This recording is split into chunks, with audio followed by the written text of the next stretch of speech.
ओम शांति। ये प्रकाशमण दादी जी के अनमोल रत्न है।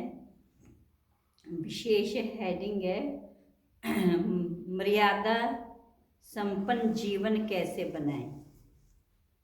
ये 1998 की माना दादी जी की क्लास।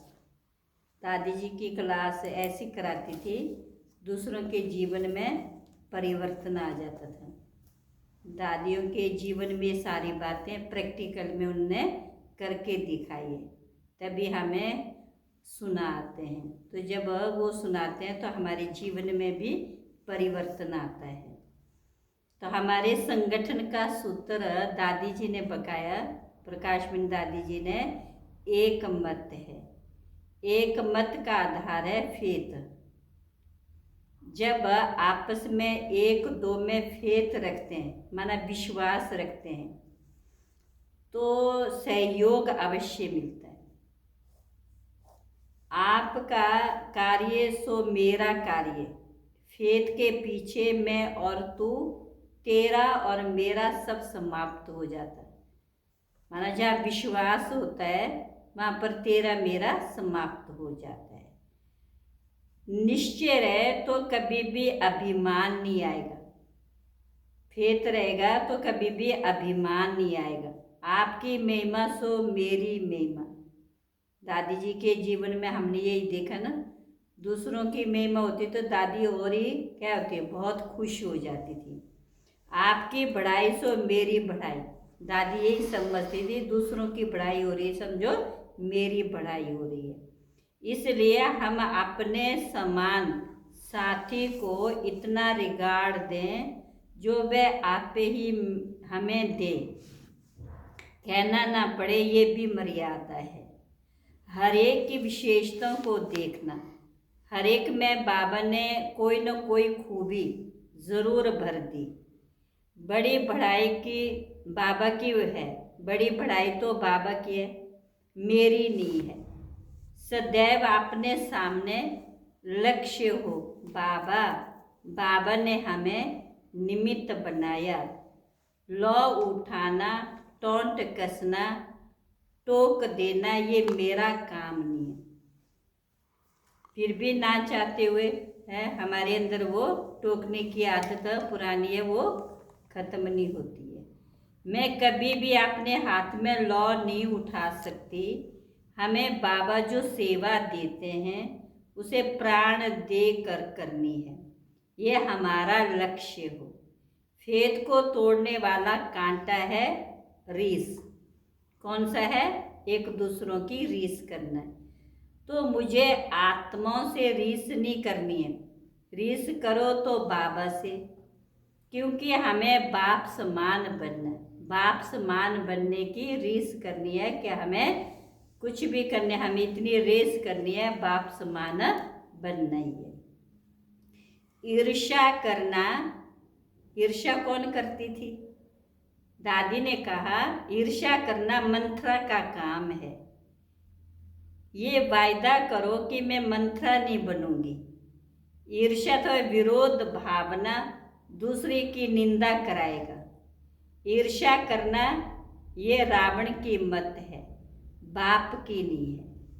कितना दादी ने कितनी अच्छी तरह समझाया।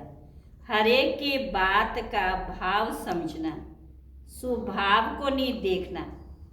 अगर किसी की गलती दिखाई भी देती है तो बाबा ने हमें सम्मानने की शक्ति भी दी।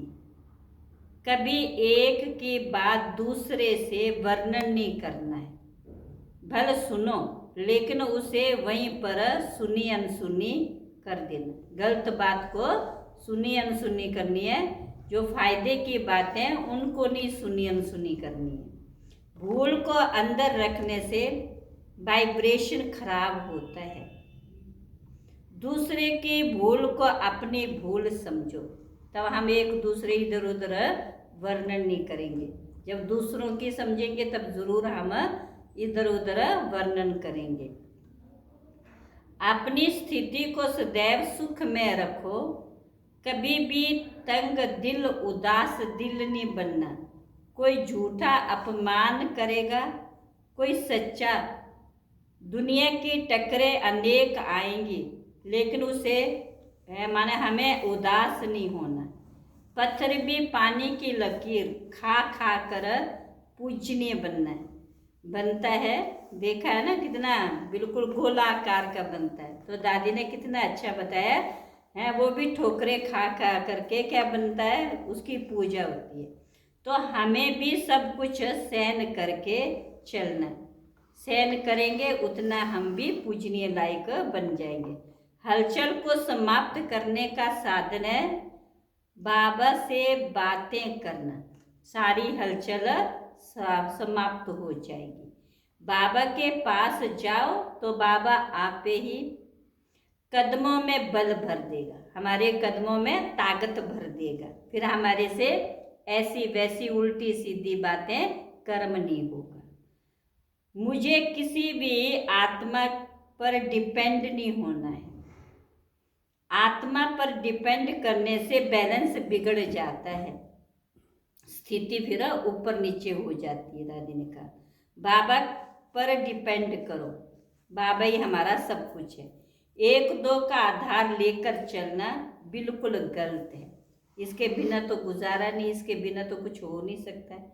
मुझे तो साथी चाहिए, सहयोग चाहिए नहीं। मेरा साथी एक बाबा है, मेरा साथी एक बाबा। मैं बाबा से ही सहयोग लूँ। दूसरों को संतुष्ट करना ये बहुत बड़ा पुण्य है। इससे हमारी आत्मा को बल मिलता है। किसी के गुणों पर मोहित नहीं होना। सदा बाबा को आगे रखो, बाबा को आधार बनाओ, तो किसी में भी फंसेंगे नहीं। हमारा संसार बाबा है, इसलिए कभी भी अंदर में ये भावना नहीं आनी चाहिए ये मेरा है, ये तेरा है। किसी भी प्रकार का स्वार्थ ना हो। स्वार्थ अधीन बना देता है। किसी देहधारी में स्नेह जाता माना स्वार्थ है।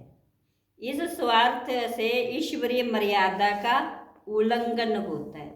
इसलिए साकार बाबा ने हमेशा हमें स्नेह दिया, लेकिन स्वार्थ का स्नेह नहीं दिया। तो जैसे हमारा बाबा निस्वार्थी था, वैसे हमें भी निस्वार्थी बनना। तो सबसे न्यारे और प्यारे बन जाए, तभी हम सबसे न्यारे बाप के प्यारे बन जाएंगे। अच्छा, ओम शांति।